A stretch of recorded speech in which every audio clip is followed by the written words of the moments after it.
here at the 4th Street Mill, which has been a lot of other things in the past. I did a little research using city directories, old newspapers to determine what businesses were located in this building. The earliest occupants I have are doctors. One of them was Dr. Hubble, who came here like in 1904, 1905 and lived in a house on East Street. Then he moved to Pomona, but he still maintained an office here. In fact, one of his offices that's now on top of the Village Inn. Later on in the late 30s, we had a business which was called Verne Finance and Building Company.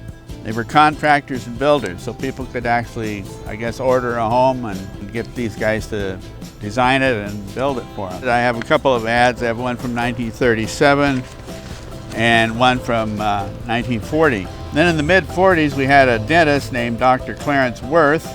He was there for at least a couple of years. And then I've got a picture of the building. My aunt lived over on 5th Street, but there was nothing, this building where Gina teases, that wasn't even there. So you can just get a straight shot here. But I have no idea what was in it in 49 because I haven't found any ads. And then in 1951, another dentist, Dr. Thomas Haynes, who actually was my dentist. And then later on in the late 50s, we had Charles Latimer. He and N.E. Deerdorf had a real estate business there. And actually, N.E. Deerdorf was my next door neighbor for years. In the late 60s, there was Verne Insurance Company, which was made up of Robert Jensen and Oscar Marshall. And Oscar Marshall had been like vice president of the First National Bank going way back to the 20s. In 1970, I have an ad for the Riley Realty. Earlier businesses had the number 2122, and then now all of a sudden they switched over, they're 2124. So up into the 70s, then there was Lee Realty.